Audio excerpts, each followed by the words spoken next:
Ups and downs کا جو circle بنتا ہے، آپ اس کی باٹم پہ جب وہ آیا ہو اس وقت اس کو بیچ دیں تو اس سے بڑی حماقت کوئی نہیں ہوتی۔ ایسے وقت میں اس شیئر کو ہولڈ کیا جاتا ہے۔ ٹیکنالوجی کا یہ شیئر ہے، سب سے زیادہ لوگ امپلائے کرتا ہے اگر ہم دیکھیں کوانٹٹی وائز، ٹھیک ہے، سروسز یہ ایکسپورٹ کرتے ہیں، بچے ہمارے ہاں نئے نئے ڈگریاں لے کے آ رہے ہیں، را مٹیریل ہیں وہ بچے اس انڈسٹری کا، وہ ان بچوں کی جو سپلائی ہے، چین ہے، وہ ٹوٹنے والی نہیں ہے۔ وہ ٹوٹنے والی نہیں ہے تو اس کا مطلب ہے سسٹم بھی ترقی کرے گا، تو اس لیے یہ واپس جائے گا۔ کیا اس کے پے آؤٹس ڈیویڈنڈ کے اندر کوئی کمی واقع ہوئی ہے؟ یہ مارکیٹ کا سرکل ہے جی، جائے گا اسی پہ، بلکہ اس سے اوپر جائے گا اس دفعہ جب اٹھے گا تو اس سے اوپر جائے گا۔ اگلا سوال جی۔ ہاں بالکل نہیں بیچنا چاہیے، بالکل نہیں بیچنا چاہیے، ہولڈ کرنا چاہیے اور ڈیویڈنڈ کو اتنا عرصہ انجوائے کرنا چاہیے۔ السلام علیکم رضی دادا، میں عرفان بول رہا ہوں کراچی سے۔ I love you. I love you too. اچھا ویسے لائن میں لگا ہوا تھا، یہ آ گیا، میں نے اگر آپ کا میں پہلے ارادے بھانپ لیتا کہ آپ نے یہی کہنا ہے تو میں شاید اس کو شامل نہ کرتا، لیکن سر آئی لو یو ٹو، بڑی مہربانی آپ کی، بہت شکریہ آپ کا، آپ کی محبتوں کا۔ السلام علیکم دادا، کیسے ہیں؟ اچھا مجھے یہ بتائیے کہ یہ جو بینکس کے شیئر ہیں، خاص طور پہ یو بی ایلز کے پے آؤٹ کافی بہتر ہیں، تو ان کو اگر خرید لیا جائے تو ان کے جو ڈیویڈنڈ یا کیپٹل گین ہوگا وہ سود کے زمرے میں آئے گا یا نہیں آئے گا؟ تو مجھے تھوڑا سا کلیئر کریں، بڑی کنفیوژن ہے، کیونکہ مولویاں دی گل تو سانو یقین کوئی نہیں، پتہ نہیں کی کہندے نے۔ یہ آپ اکانومی کے ایکسپرٹ ہیں، آپ تھوڑا سا بتائیں، وہی جو آپ کہیں گے مجھے تو اسی پہ یقین آئے گا۔ کائنڈلی ذرا کنفیوژن میری دور کریں، جزاک اللہ۔ دیکھیے بات یہ ہے کہ سود کا کاروبار کرنے والا، سود لینے والا، سود دینے والا اور سود لکھنے والا، ان سب کے بارے میں وعید فرمائی گئی ہے، کوئی شک کی گنجائش ہی نہیں ہے، ٹھیک ہے۔ تو اس لیے میں تو بہرحال اس کو انٹرسٹ بیسڈ ہی سمجھتا ہوں، اور اس کا جو سود کی کمائی سے جو نفع آ رہا ہے وہ بھی اسی کے اندر جائے گا۔ تو اب آپ کا دیکھنا پڑے گا کہ آپ کی کیا حیثیت ہے۔ میرا مطلب ہے کہ اگر آپ جو ہے وہ کیا کہنا چاہیے جس کو کہ وہ نہیں ہیں، اللہ آپ کا بھلا کرے، مطلب کہ ہیں وہ ٹھیک ہے نا، سیلف ریلائنٹ نہیں ہیں، ڈسیبل ہیں، کمائی نہیں کر سکتے، تو پھر تو بعض صورتوں کے اندر یہ ہو جاتا ہے، لیکن وہ بعض صورتیں جو ہیں وہ امام ابو حنیفہ کے ہاں الاؤ نہیں ہیں، یہ میں آپ کو بات ایڈوانس میں بتا دوں، وہ دوسرے فقہا کے ہاں ہیں۔ تو ہمارے ہاں جو لوگ ہیں جو کسی بھی خاص فقہ کو فالو نہیں کرتے تو وہ تمام فقہا کی اچھی اچھی باتیں جو ان کی فیور میں جانتی ہوں وہ چن لیتے ہیں، تو لیکن امام ابو حنیفہ کے ہاں تو کوئی گنجائش نہیں نکلتی اس حوالے سے، تو یہ انٹرسٹ کے مت میں ہی آئے گا۔ میں کوئی مفتی نہیں ہوں، لیکن جو میرا کم علم یا کم فہم ہے میں اس کے مطابق عرض کر رہا ہوں۔ اگلا سوال ذاکر رحیم صاحب کا جی۔ السلام علیکم دادا جی، ذاکر رحیم بات کر رہا ہوں۔ دادا جی میں اس ٹائم انسپیکٹر کوآپریٹو ہوں لاہور کے اندر، تو میں نے آپ سے یہ ایک سوال پوچھنا تھا کہ میں فارکس ٹریڈنگ سیکھنا چاہتا ہوں، اور آپ سے پوچھنا تھا کہ فارکس ٹریڈنگ کو کہاں سے سیکھوں، اور کیا ہم فارکس ٹریڈنگ کو ایز اے کیریئر یا ایک پروفیشن کے طور پہ لے کے چل سکتے ہیں، اور فارکس ٹریڈنگ کا فیوچر کیا ہے؟ جزاک اللہ سر، بہت بہت شکریہ۔ دیکھیے فارکس ٹریڈنگ جو ہے وہ ایک بہت بڑا سمندر ہے، اور اس سمندر کے اندر بہت بڑے بڑے مگرمچھ بیٹھے ہوئے ہیں، ٹھیک ہے، اور وہ مگرمچھ جو ہیں وہ اگر صرف دم ہلا دیں، صرف دم ہلا دیں تو آپ کی نسلیں اڑ جائیں گی، ٹھیک ہے نا۔ فارکس ٹریڈنگ کے اندر گینز بڑے خوفناک ہوتے ہیں، اتنے گین ہوتے ہیں کہ لوگ ملکوں کے ملک خرید لیتے ہیں، لوگ ملکوں کے ملک اجاڑ دیتے ہیں۔ جارج سوروز نامی بندے کا نام آپ نے سنا ہوگا، وہ پورے 7-8 ملک جو تھے فار ایسٹ کے اجاڑ کے نکل گیا تھا، وہ فارکس کے اندر ہی پلے کرتا تھا۔ اگر آپ کو نہیں یاد تو میں عرض کر دیتا ہوں، وہ فارکس کے اندر ہی بڑا پلے کرتا تھا، اور تھائی لینڈ کے بھات کے اندر اس نے سٹہ بازی شروع کی تھی، اور تھائی لینڈ کے ارد گرد ویتنام، یہ وہ ملائیشیا سمیت پورے مشرق بعید کا اس نے رگڑا نکال دیا تھا۔ 1998 کی بات میں آپ کو بتا رہا ہوں، ٹھیک ہے. اور اس کا امپیکٹ جو ہے وہ دنیا پہ بھی آیا تھا، لیکن اگرچہ اتنا نہیں آیا تھا، لیکن اس کا امپیکٹ جو تھا وہ دنیا پہ بھی آیا تھا. تو اس لیے میں آپ سے عرض کروں گا کہ وہ نہ مطلب کہ ہم فوریکس کے اندر دیکھیے، فوریکس کے اندر نا آپ کے پاس بہت سارا نا سرمایہ ہونا چاہیے.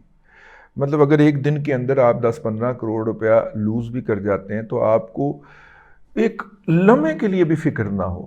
ٹھیک ہے نا. اب مسئلہ یہ ہے کہ آپ ادھر ادھر سے پکڑ پکڑ کے 10-15 ہزار ڈالر کے ساتھ جب اس مارکیٹ میں گھسیں گے تو you are bound to lose, کیونکہ جب تک اس کے گین ہونے ہیں تب تک کی آپ کے پاس سسٹینیبلٹی ہی نہیں ہوگی.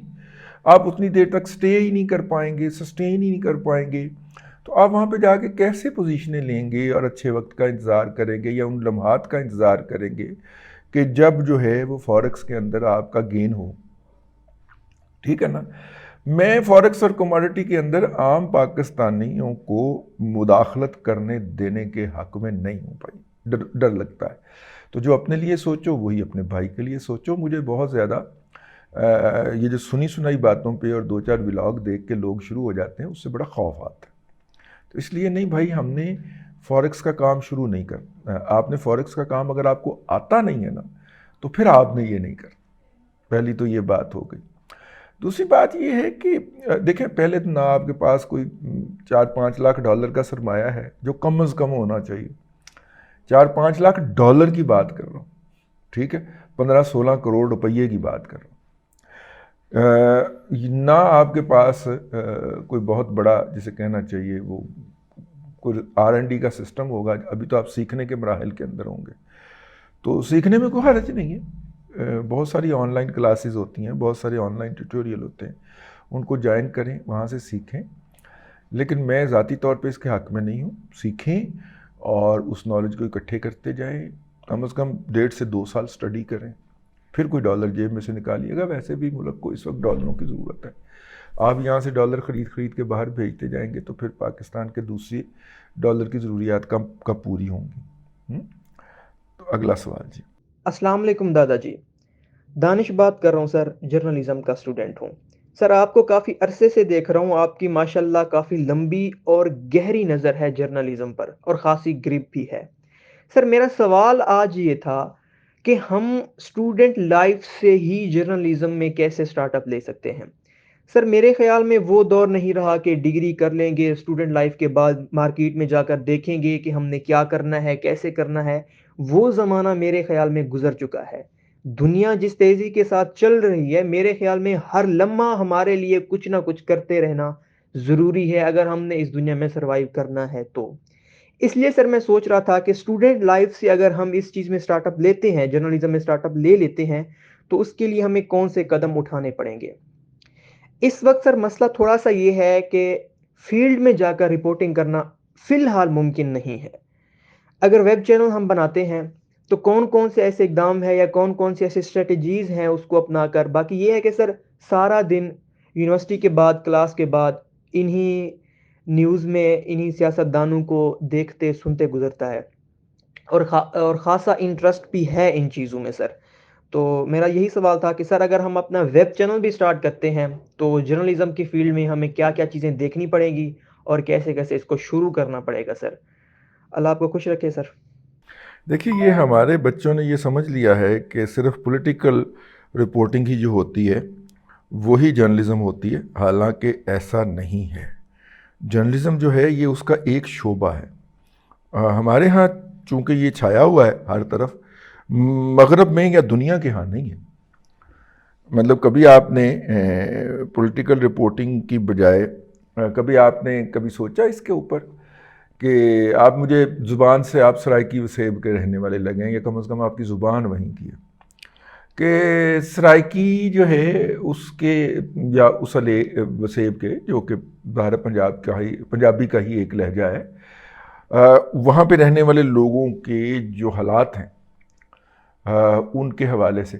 کبھی یہ یزمان کی طرف جائیں تو وہ لوگ جو کہ صحرا کے اندر آباد ہیں، اور صحرا کے اندر انہوں نے کس طرح کے گھر بنایا ہوا ہیں، صحرا کے اندر ان کا گزارا کیسے ہوتا ہے. اب یہاں پہ اگر لاہور میں ٹیمپریچر آج کل 44-45 پہ پہنچ گیا ہے تو وہاں پہ تو الٹیمیٹلی 48-49 پہ ہوگا نا.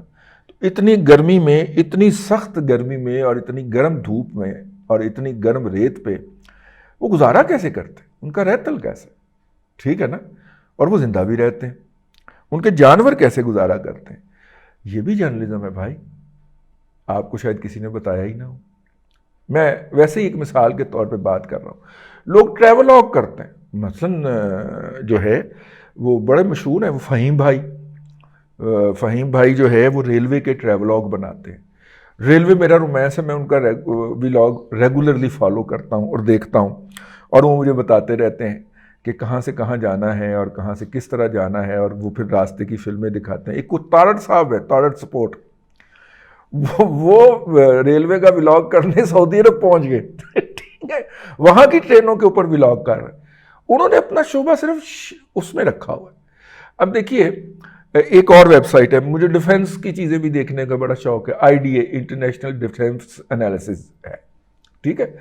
وہ پتہ نہیں کون صاحب ہیں, نام انہوں نے کبھی نہیں بتایا اپنا, لیکن بہت پروفیشنلی وہ کرتے ہیں. اگرچہ تنخواہ انہیں ترکی سے ہی آتی ہے, تو ترکی کے حوالے سے وہ ذرا مطلب کہ کنی مارتے ہیں, تو آپ ترکی والا مواد اس میں سے مائنس کر دیں. اگر آپ کے اندر جرنلسٹک تھوڑی سی سینس موجود ہے تو ترکی کا پروپیگنڈا بھی ساتھ میں کر جاتے ہیں, ٹھیک ہے. لیکن ڈیفنس کے حوالے سے بڑا ریلیونٹ اور بڑا جو ہے وہ بہترین ہے, تو وہ بھی جرنلزم کار ہے.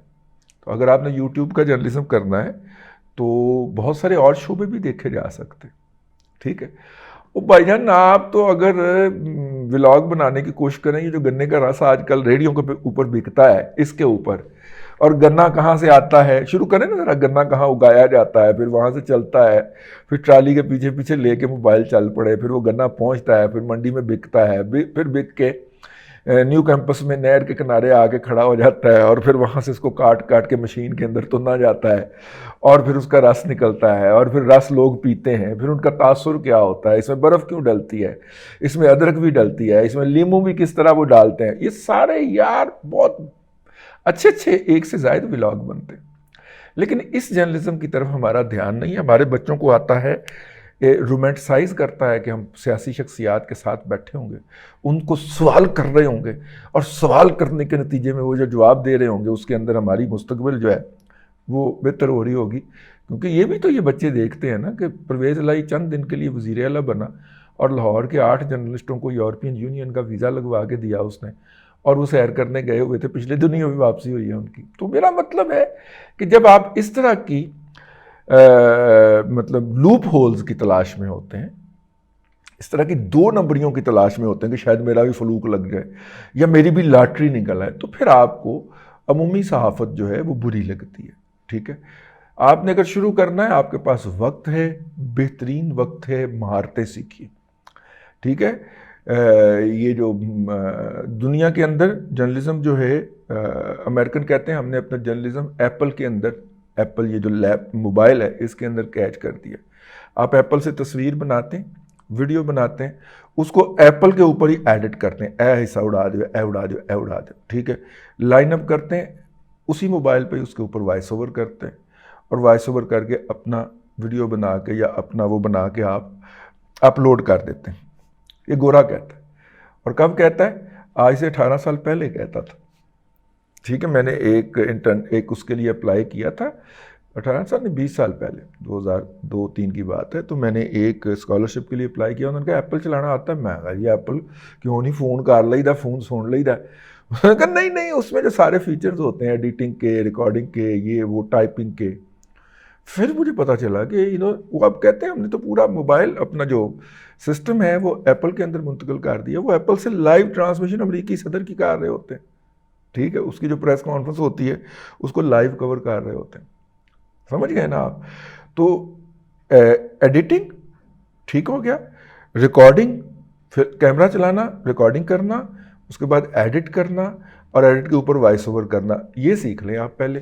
اور یہ اسی موبائل کے اندر ہے. اب آپ ابا جی کو ماریں ڈنڈے 2-4 کہ وہ آپ کو 5.5 لاکھ والا یا 6.5 لاکھ والا ایپل 14 پرو لے کے دیں, مارے ڈنڈے ذرا اپنے ابا کو. لیکن جرنلزم کا مستقبل یہی, ٹھیک ہو گیا نا. اور ضروری نہیں ہے کہ سیاسی ہی کرنی, بہت ساری ایسی چیزوں کے اوپر ہو سکتا ہے جرنلزم جو کہ عام بندے نے سوچی ہی نہ ہوں، اور ضروری بھی نہیں ہے کہ اس کے ویوز آپ کو پاکستان سے ہی ملیں یا لاہور سے ہی ملیں یا بہاولپور سے ہی ملیں یا ڈیرہ غازی خان یا مظفر گڑھ سے ہی ملیں. ہو سکتا ہے اس کے ویوز جو ہیں وہ کوئی اپنا وہ سان فرانسسکو میں بیٹھا ہوا کوئی بندہ جو اپنی زمین کو ترس رہا ہو کہ میں وہ ماحول دیکھوں، آپ اس کو وہ ماحول دکھا دیں، وہ 4 دفعہ آپ کا ولاگ دیکھے گا. تو تھوڑا سا اس طرح کو اس کو بھی تھوڑا سا کر لیں. ٹھیک ہے جی. بس جی آج کے لیے اتنا ہی. یہ ہم نے دادا پوتا شو آپ کی خدمت میں پیش کیا. اللہ تبارک و تعالیٰ آپ کو آسانیاں عطا کرے اور آسانیاں خلق خدا میں تقسیم کرنے کی توفیق عطا کرے.